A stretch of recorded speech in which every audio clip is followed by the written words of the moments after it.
চাঁদি রূপার অলংকারকে আলমারিতে ভরে রাখে আর সিটি গোল্ডের অলংকার পরিধান করছে।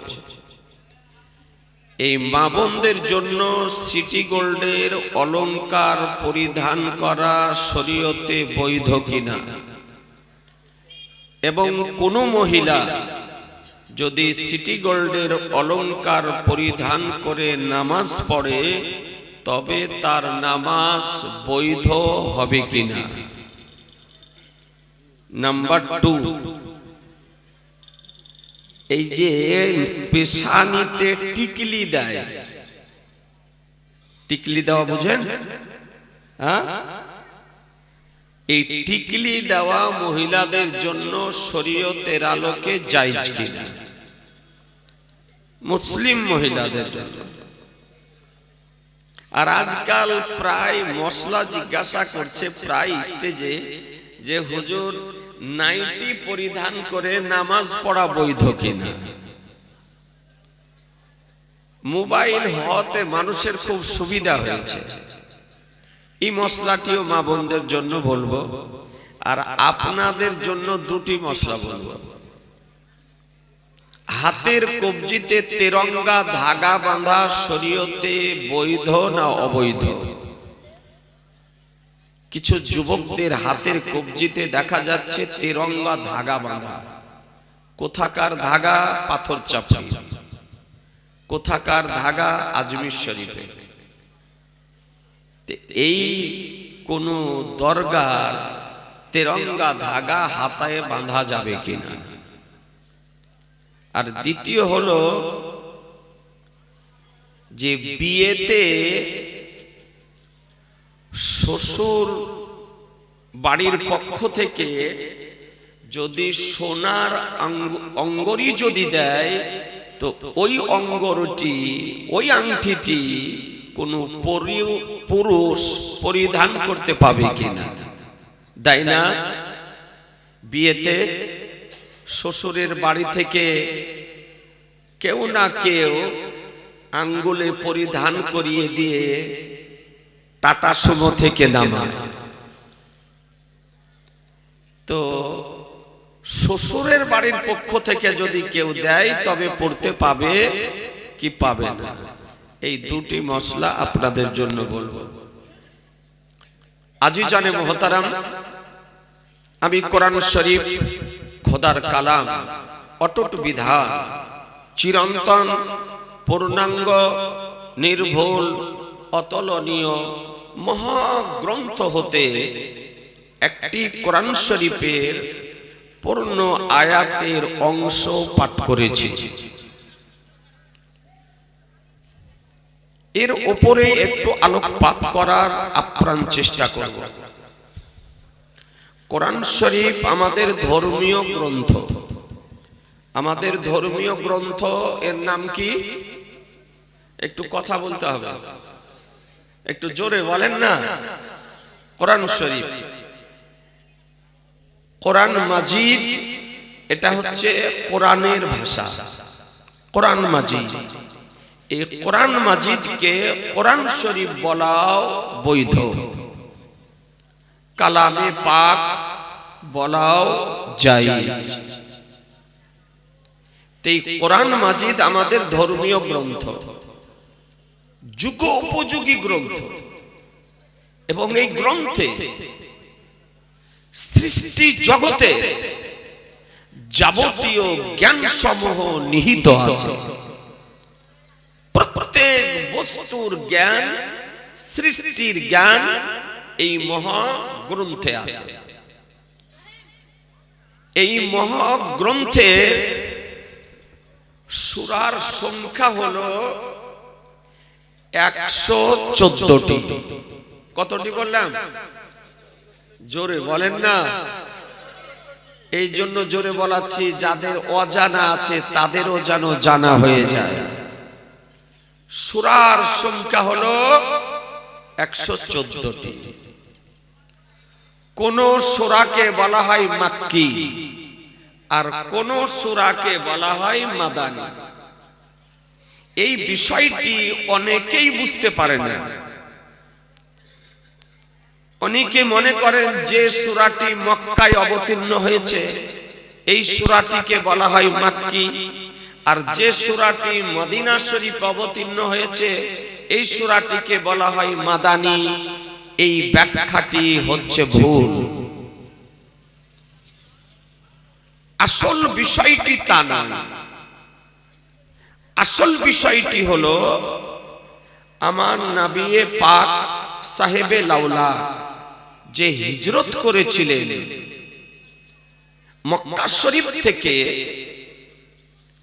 হিজরত করার পূর্বে যে সূরা যে আয়াত অবতীর্ণ হয়েছিল সেই সূরা বা সেই আয়াতকে বলা হয় মাক্কি। নবী আমার নবুয়ত প্রকাশ করেছেন 40 বছর বয়সে। কত বছর বললাম?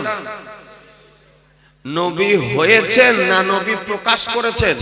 নবুয়ত জি প্রকাশ করেছেন। এই পার্থক্যটা বুঝতে হবে যে নবী 40 বছর বয়সে নবীর উপরে হীরা গুহাতে সর্বপ্রথম ঐশী বাণী মহাবাণী আল্লাহ রাব্বুল আলামিন অবতীর্ণ করেন। সেই দিন ছিল সোমবারের দিন। কি দিন ছিল? সোমবার। নবীর পৃথিবীতে আগমন সোমবার, নবী নবুয়ত প্রকাশ করেন সোমবার, নবীর উপরে প্রথম ওহী অবতীর্ণ হয় সোমবার, নবী হিজরত করেন সোমবার, মদিনা শরীফে উপস্থিত হন সোমবার। এই সোমবারের গুরুত্ব। তো আমার নবী 40 বছর বয়সে নবুয়ত ঘোষণা করেছিলেন, প্রকাশ করেছিলেন। আমি যুবকদেরকে বলবো, তরুণদেরকে বলবো, ইয়ংদেরকে বলবো একটু বুঝার জন্য। মা বোনদেরকে বলবো, মা যেমন গজাল শুনে আত্মাকে তৃপ্তি দিলেন, এইরকম কিছুই ঈমান ও আকীদার কথাও শোনার প্রয়োজন আছে। নাকি বলছে? গজাল শোনেন, আমি গজাল শুনতে বারণ করছি না। আমরা তো নবীর প্রশংসা গীতি গাই, শুনতে ভালোবাসি, শুনি। সে আরবিতে হোক, ফার্সিতে হোক, উর্দুতে হোক, বাংলাতে হোক, হিন্দিতে হোক, যে কোনো ভাষাতে হোক নবীর প্রশংসা গীতি গাওয়া যায়। কিন্তু শোনেন, তার সঙ্গে সঙ্গে একটু ঈমান ও আকীদাকেও বোঝার চেষ্টা করেন। কারণ আজকে একটি সোশ্যাল মিডিয়াতে বর্তমান সময় এমন একটি ঝড় চলছে যে ঈমানদার ব্যক্তিদের ঈমানকে ধ্বংস কেমন করে করা যায়। এ ধরনের কিছু অনভিজ্ঞ ব্যক্তি, নির্বোধ ব্যক্তি, জ্ঞানপাপী ব্যক্তি, নবী বিদ্বেষী ব্যক্তি, নবী বিরোধী ব্যক্তি আজকে সোশ্যাল মিডিয়াতে আত্মপ্রকাশ করেছে। তাদের কাজ হচ্ছে নবীকে ছোট করা, নবীকে ছোট করা, নবী সম্পর্কে কুরুচিকর মন্তব্য করা, অশালীন মন্তব্য করা, বিরূপ মন্তব্য করা। ভাবতে অবাক লাগে। এই তো আজকে কয়েকদিন আগে আমাদের পার্শ্ববর্তী দেশ একজন নির্বোধ বক্তা আমাদের নবীকে বলেছে সাংবাদিক। নাউজুবিল্লাহ বলেন। আমাদের নবীকে সাংবাদিক বলা যাবে? জোরে বলছেন না যে? বলছে নবী ছিলেন একজন সাংবাদিক। কিছুদিন আগে আরেকজন বাংলা ইংরেজি ওয়ার্ড মিশিয়ে বক্তব্য রাখা তথাকথিত একজন আজারি, সে নবীকে আমার ইংরেজিতে বলল কাউবয়। কাউবয় মানে কি? রাখা। ও ভাবছে যে কেউ বুঝতে পারবে না। বলুন মুসলমান, আজকে নবীকে যদি কাউবয় বলা হয়, রাখাল যদি বলা হয়, সাংবাদিক যদি বলা হয়, নিরক্ষর যদি বলা হয়, অক্ষর তওহীদ যদি বলা হয়, এই শব্দগুলি নবীর জন্য কি প্রযোজ্য? এই সমস্ত কথাগুলিতে নবীর শান ও মান এর অসম্মান করা হবে না? হবে না? নবীর অসম্মান করা হবে না? আর নবীর যদি অসম্মান যদি করা হয়, সে কোনোদিন মুসলমান থাকতে পারে না। সে যেমনই কোয়ালিটির ব্যক্তি হোক, যদি নবীর তাওহীদ যদি করে, নবীর অবমাননা যদি করে, নবীর অসম্মান যদি করে, নবীর সম্পর্কে অসম্মান সূচক শব্দ যদি ব্যবহার করে, কসম খোদা, সঙ্গে সঙ্গে ও ব্যক্তি কাফের হবে। বেরাদার, সে ব্যক্তি কি হবে? কাফের হবে। আজকে ইচ্ছাকৃতভাবে আজ আমাদের নবী সম্পর্কে এ ধরনের বক্তব্য সোশ্যাল মিডিয়াতে পরিবেশন করা হচ্ছে, আর এতে এদের ফাঁদে আমাদের যুবকেরা পড়ে যাচ্ছে, ফেসে যাচ্ছে। বিশেষভাবে যুবক যারা, তারা আজকে হাবুডুবু খেতেছে। আলহামদুলিল্লাহ, আপনারা একবারে টিটিয়ে সুন্নি, আমি জানি যে আপনাদের মধ্যে কোনো ভেজাল নেই, কিন্তু যাতে ভেজাল না ঢুকে এর জন্য একটু প্রতিরোধ গড়ার জন্য কিছু সূত্র কোরআন হাদিসের আলোকে আপনাদের মগজে দেওয়ার চেষ্টা করব। আজিজানে মুহতারাম, তো নবী আমার 40 বছর বয়সে নবুয়ত প্রকাশ করলেন, ঘোষণা করলেন। আমাদের নবী তো নবী হয়ে এসেছে নাকি? আমাদের নবী নবী হয়ে এসেছেন। আল্লাহ আমাদের নবীকে নবী করে তৈরি করেছেন, আর নবী করেই প্রেরণ করেছেন। আল্লাহর নির্দেশে নবী নবুয়তকে প্রকাশ করেন। 40 বছর বয়সে নবী নবুয়ত ওপেন করলেন, প্রকাশ করলেন, ঘোষণা করলেন। এটা আমাদের আকীদা, বিশ্বাস, সুন্নিদের আকীদা, বিশ্বাস। হানাফি, শাফি, মালিকি, হাম্বলি চার মাযহাব মানকারীদের আকীদা যে আমাদের নবী নবী হয়ে এসেছেন, 40 বছর বয়সে নবুয়ত ঘোষণা করেছেন। ওয়াহাবি নামধারী আহলে হাদিস, নাজদি, খারেজি, দেওবন্দি, তাবলিগি, জামাতি, এই সমস্ত ওয়াহাবিদের আকীদা যে নবী 40 বছর বয়সে নবুয়ত প্রাপ্ত হয়েছে, 40 বছর বয়সে নবী নবুয়ত লাভ করেছেন। নাউজুবিল্লাহ বলেন। একটু এই জন্য বলছি, পার্থক্যটা বোঝার জন্য, পার্থক্যটা বুঝুন। মানুষ বলছে ওরাও নামাজ পড়ে, আমরাও নামাজ পড়ি, ওরাও রোজা রাখে, আমরাও রোজা রাখি, ওরাও হজ করে, আমরাও হজ করি, ওরাও কোরআন মাজিদ পড়ে, আমরাও পড়ি। কিন্তু এগুলি তো আমল, এগুলি আমল। আকীদাগত তাদের সঙ্গে আমাদের বিরাট পার্থক্য। একটা নমুনা স্বরূপ আপনাদেরকে বলতেছি। তো তাদের আকীদা কি? তার মানে 40 বছর বয়সের আগে পূর্বে নবী নবী ছিলেন না, 40 বছর বয়সে নবী নবী হলেন। এ মান্য করা যাবে? জোরে বলেন না। সমর্থন করা যাবে? এদের বক্তব্য শোনা চলবে? মুসলমান, আপনাদেরকে সচেতন হতে হবে, সজাগ হতে হবে। আজকে আমার দয়ার নবী নবুয়ত প্রকাশ করার পর 13টি বছর মক্কা শরীফে ছিলেন। কয় বছর? একটু কথা বলেন না। 13 বছর। তাহলে 40-এ নবুয়ত প্রকাশ করেছেন, তারপরে 13 বছর থাকলেন, তাহলে ক বছর হলো? 53 বছর বয়সে নবী হিজরত করেছে। হিজরত করে গিয়ে মদিনা শরীফে বাহ্যিক ভাবে ছিলেন 10 বছর। তাহলে 53 আর 10 এ কত হয়? 63 বছর। বাহ্যিক ভাবে জাগতিক দৃষ্টিতে সর্বশ্রেণীর মানুষের সম্মুখে নবী আমার 63 বছর ছিলেন। মনে থাকবে না?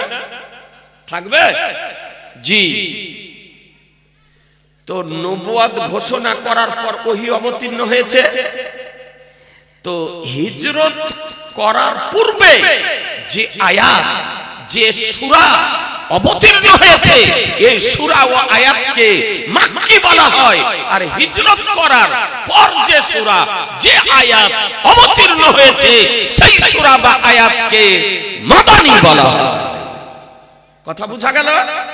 এর অর্থ এ নয় যে মক্কাতে অবতীর্ণ হয়েছে তাই মাক্কি, মদিনাতে অবতীর্ণ হয়েছে তাই মাদানী, এ নয়। এর আসল রহস্য হলো হিজরতের পূর্বে ও পরে। মনে থাকবে না? হিজরতের পূর্বে যে সূরা আয়াত অবতীর্ণ হয়েছে কে কি বলা হয়? এ সূরা ও আয়াতকে কি বলা হয়? মাক্কি। কি বলা হয়? মাক্কি। আর হিজরতের পরে যে সূরা ও আয়াত অবতীর্ণ হয়েছে একে কি বলা হয়? মাদানী। একে কি বলা হয়? মাদানী। আজিজানে মুহতারাম, আমার নবী পাক সাহেবে লাউলাক যেখানে কোরআন সেখানে নবী আমার মক্কাতে তো কোরআন মক্কাতে, নবী মদিনাতে তো কোরআন মদিনাতে, নবী আমার হীরা কোহাতে তো কোরআন হীরা কোহাতে, নবী যুদ্ধের প্রান্তরে কোরআন যুদ্ধের প্রান্তরে, নবী আমার মায়েশার ঘরে তো কসম খোদার জিবরাইল আলাইহিস সালাম কোরআন নিয়ে সেখানে উপস্থিত হয়েছে। জি, নবী আমার সাহেবে কোরআন, এই নবী পাক সাহেবে লাউলাক সাল্লাল্লাহু তাআলা আলাইহি ওয়াসাল্লাম কে আল্লাহ তাআলা মাশরিক থেকে মাগরিব, জুনুব থেকে শামাল, জমিন থেকে আসমান সমগ্র সৃষ্টি জগতের জ্ঞান দান করেছেন। মনে থাকবে না? সমগ্র সৃষ্টি জগতের জ্ঞান নবীকে দিয়েছেন কে? জোরে, আরেকটু জোরে। আল্লাহ। আল্লাহ নবী আমার মায়ের কোলে আসার পর কোথাও লেখাপড়া শিক্ষার জন্য যাননি। নবী আমার কোনো বিদ্যালয়ে যাননি, কোনো শিক্ষালয়ে যাননি, কোনো স্কুলে যাননি, কোনো কলেজে যাননি, কোনো ইউনিভার্সিটিতে যাননি। নবীকে স্বয়ং খোদা শিক্ষা দিয়েছেন। নবীকে স্বয়ং খোদা শিক্ষা দিয়েছেন। আজিজানে মুহতারাম, এ নবীর আমার জ্ঞান দেখে সাহাবায়ে কিরামগণ আশ্চর্যজনিত হয়ে নবীকে জিজ্ঞাসা করেন, ইয়া রাসূলুল্লাহ, আপনি কোথায় শিক্ষা লাভ করেছেন? আপনাকে কে শিক্ষা দিয়েছে? তো আমার রহমতুল লিল আলামিন পয়গম্বর আজকে জানিয়ে দিতেছেন। দেখুন আপনি উঠিয়ে শাফাত শরীফ পিওর আরবিতে লেখা 2 খণ্ডে বিভক্ত, তার প্রথম খণ্ডের মধ্যে বর্ণিত হয়েছে।